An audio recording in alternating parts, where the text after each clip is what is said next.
Hello guys, welcome back to the Beastie Room. Now, we've recently had a small collection come in. Now, what we do with these collections is some of the stuff we keep back and hold on for ourselves for future breeding projects and bits and pieces. Other bits and pieces that we've already got, say we might have some of that species and we don't need any more, we then move them on again. And so we normally sell those at the shows and bits and pieces that we do there. Now, out of this collection that came in recently, there's this rather nice Poecilotheria regalis. Now, this is the Indian Ornamental. Now, as you know, this is out of all of the Poecilotheria. I think the Indian Ornamental is a very, very underrated spider. It's the first pokey I ever had. And I do have a little bit of a soft spot for them. We've already got 3 adult females here that we use for breeding and what have you.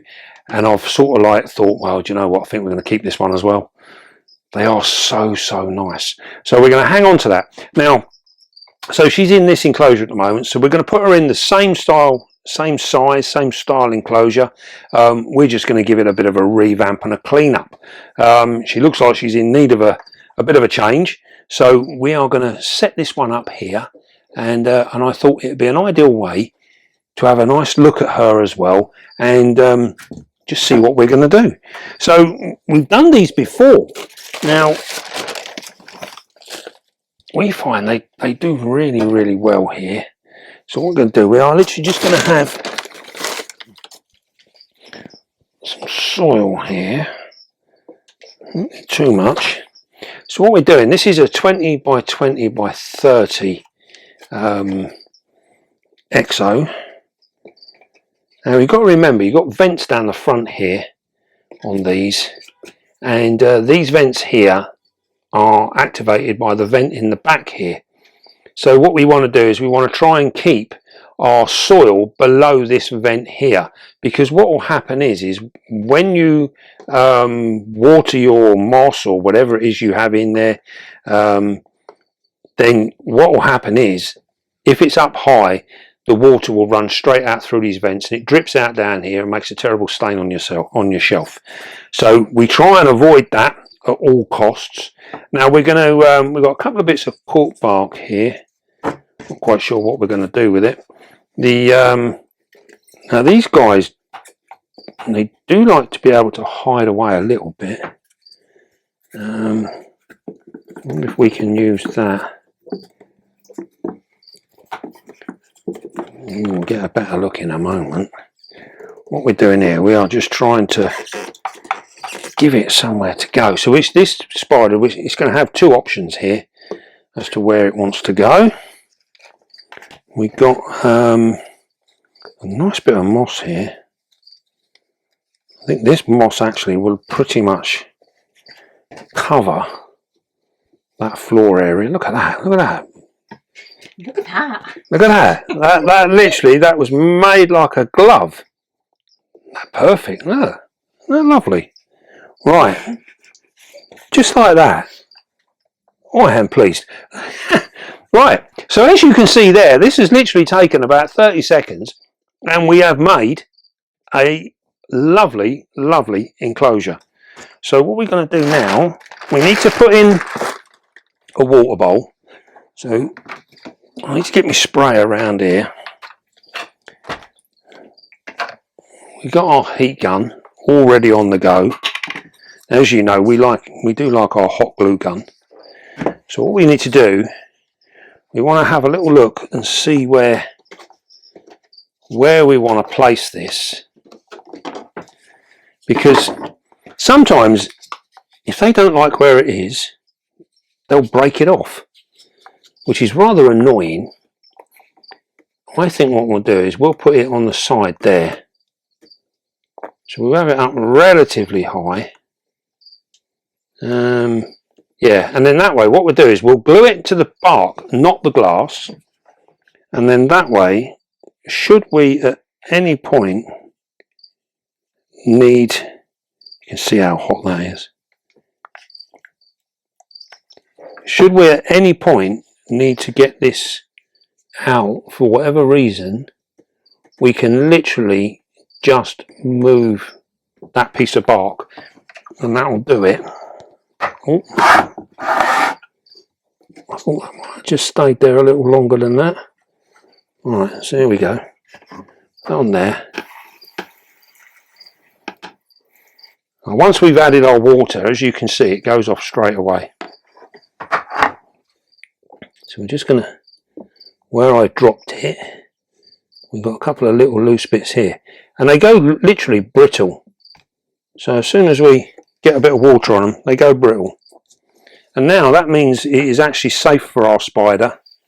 So we're going to give our moss a bit of a soaking.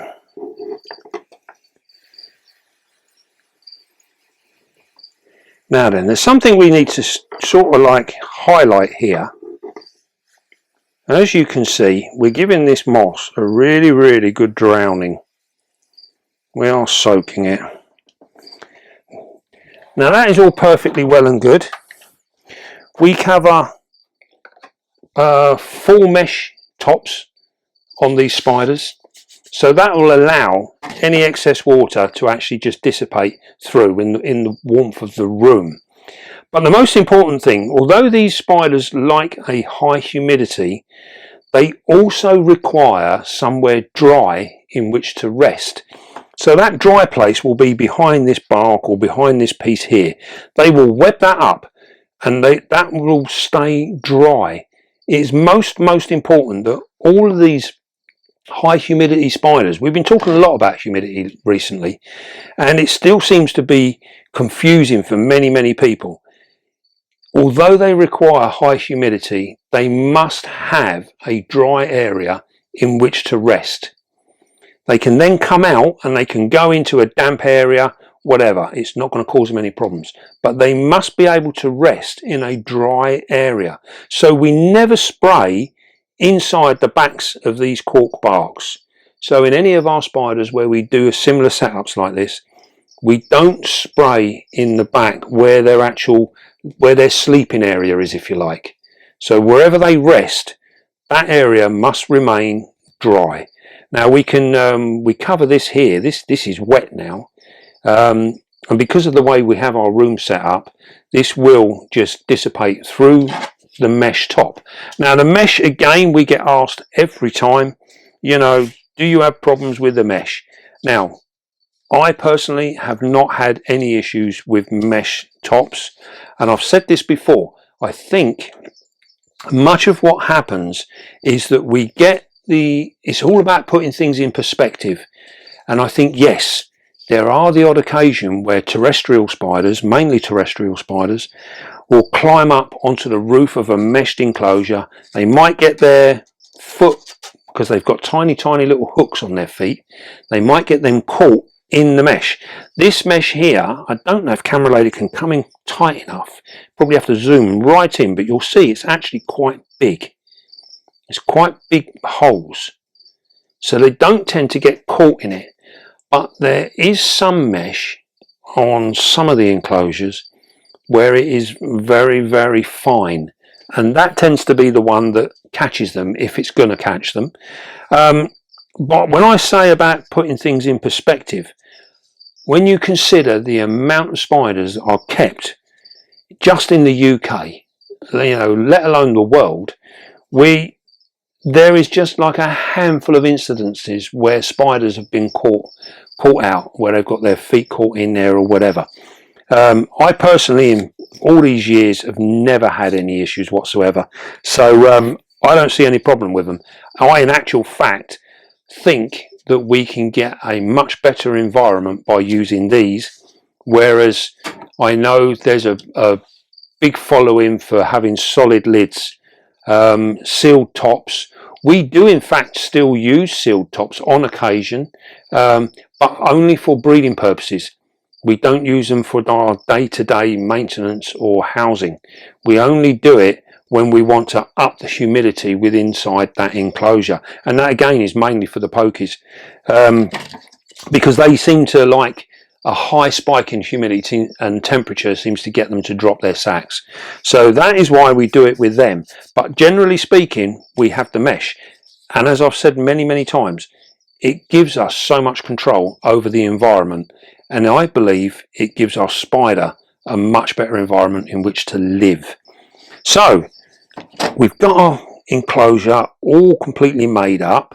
Very easy. You see how quick and easy that was. We're going to move our hot glue gun out of the way. Better unplug him too.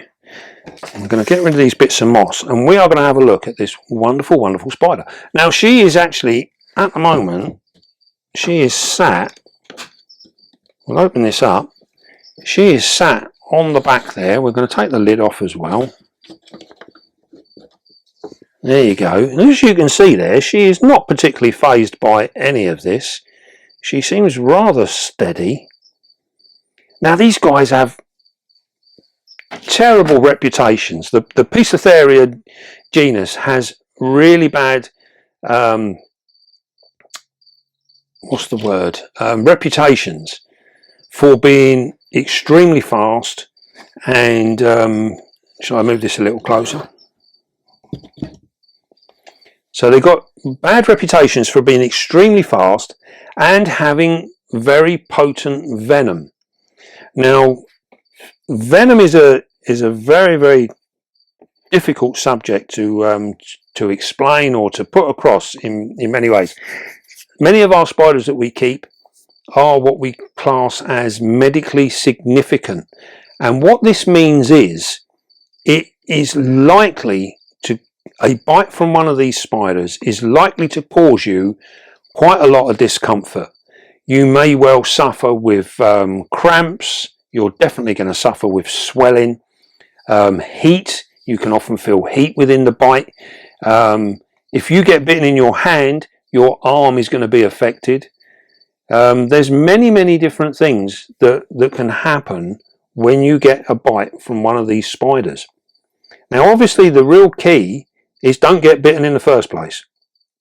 So if we follow simple rules like we show in all of our rehouses and all of our maintenance videos, everything that we do with these spiders, we try and work everything around the fact that we do not want to get bitten.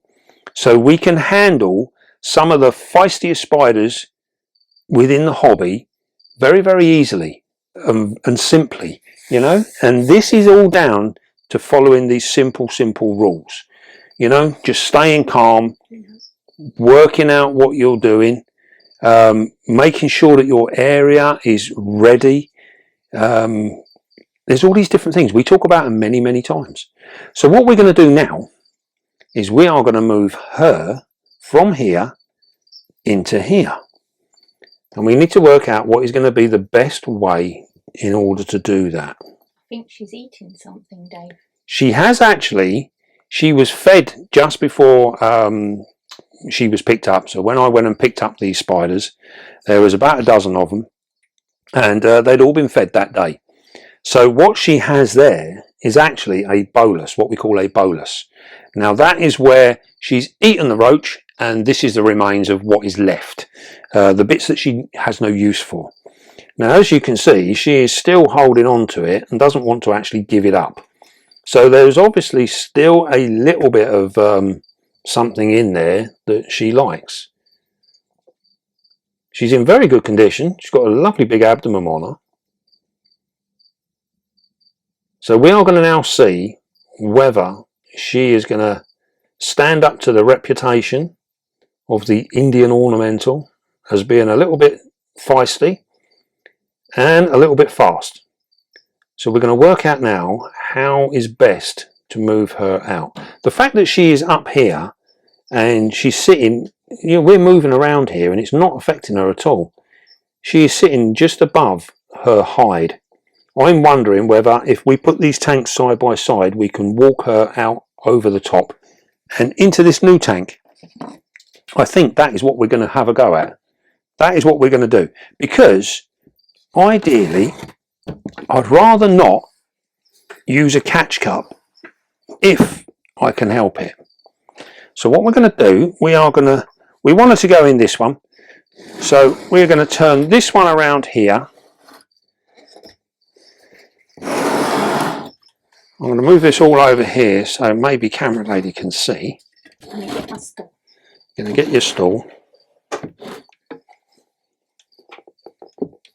Now look at that. She's actually going to go down inside her burrow.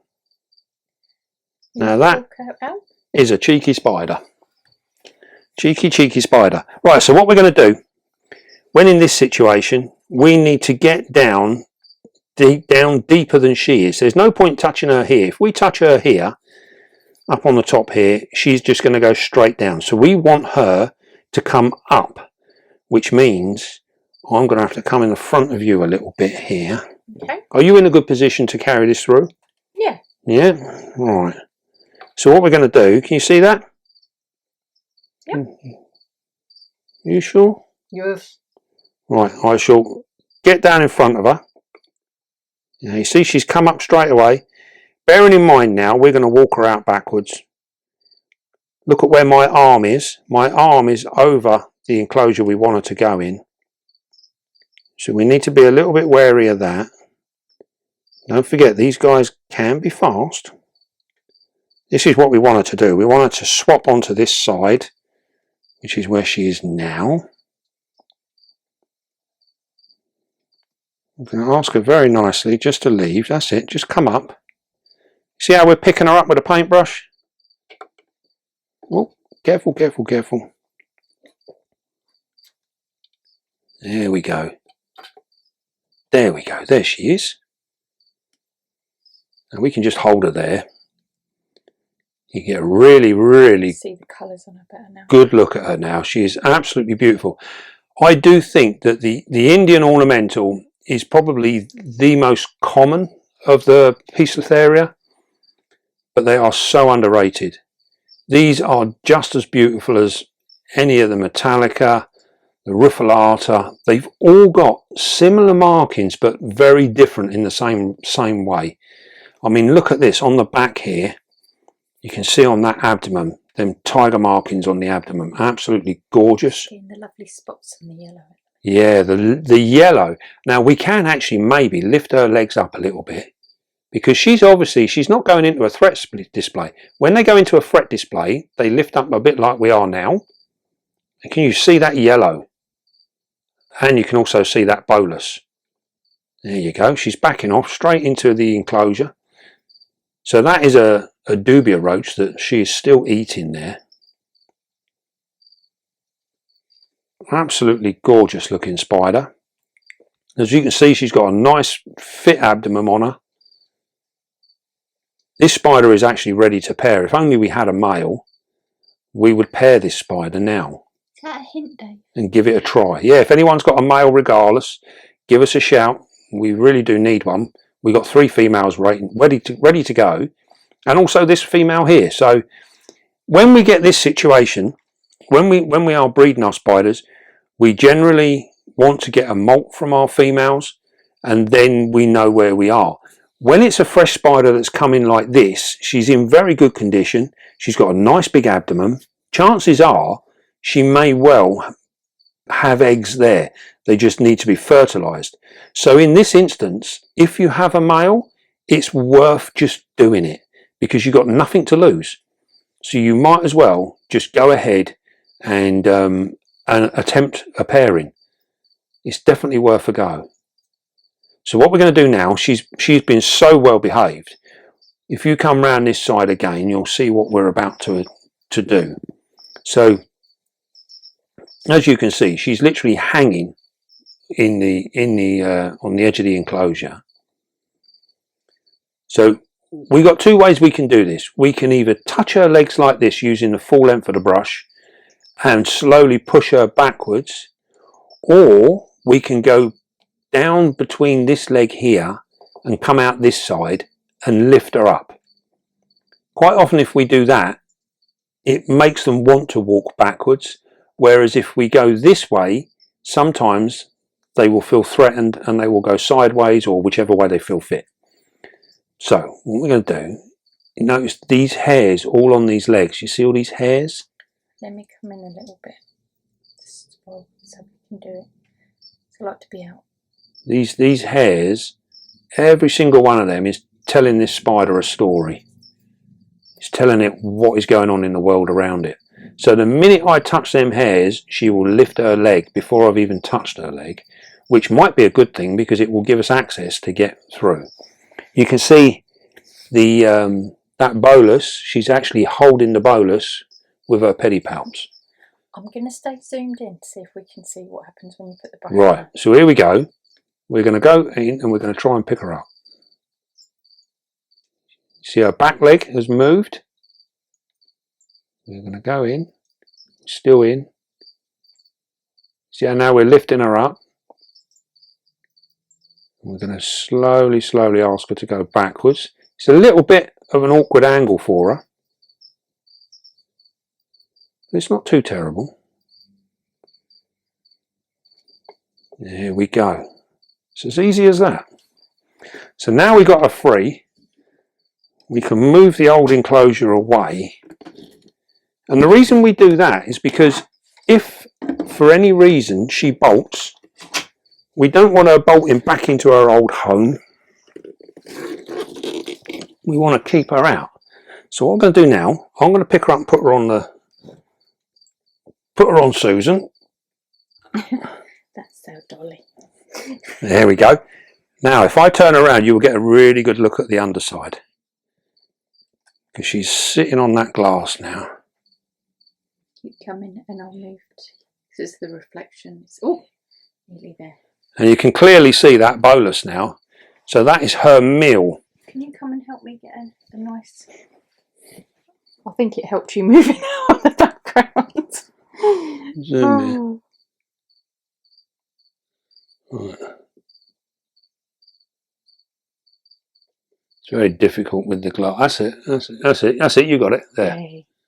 So as you can see there, they've got the real striking yellow. Oh, come back, Dave. That's and it. You can also see there at the bottom of the abdomen, just where the thorax is, that big pale band, which is here, this pale band here. This denotes that this spider is a regalis. It's the only one that has this band. So we don't get to see that. You can also see very, very clearly that this is a female as well. See the epigastric furrow just there. So she is in really, really good order and definitely worth pairing up. There's the bolus. The remains of her dinner. Now it's very interesting that 9 times out of 10, when we talk about Let's see her at the front again. when we talk about rehousing and doing bits and pieces with our spiders, that we often see how people say that it's quite stressful for their spiders and with what they're doing and bits and pieces. And we've shown here that we've managed to take her out and she hasn't even dropped her meal. So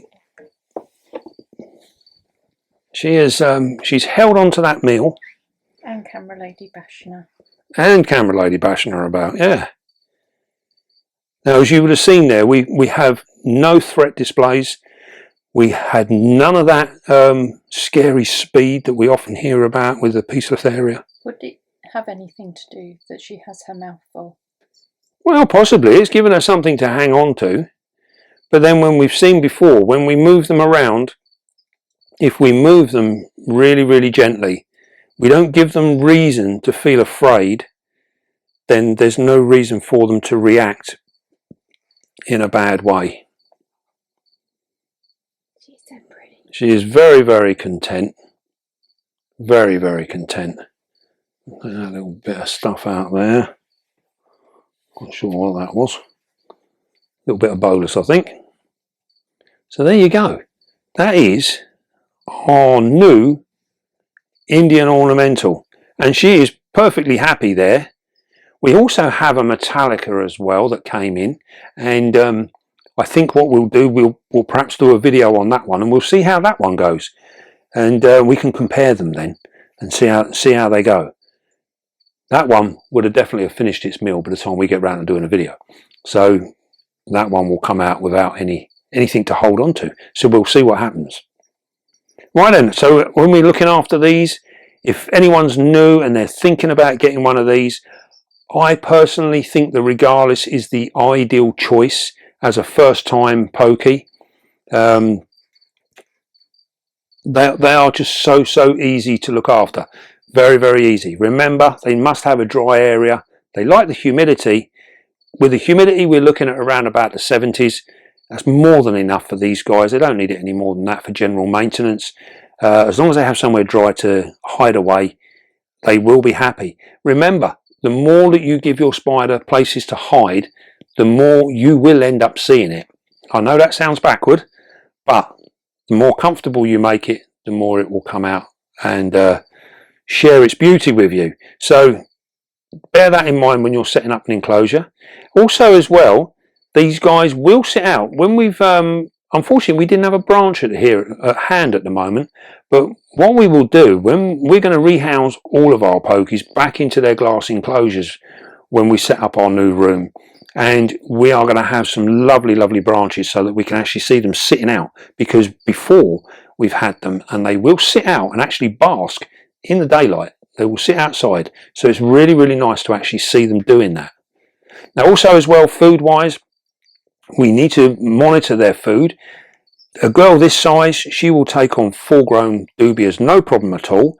I would suggest, if you've got one of these, to feed them the male dubias, because they're active and they move around all the time, and she will pick it up. She will hunt them down and pick it up.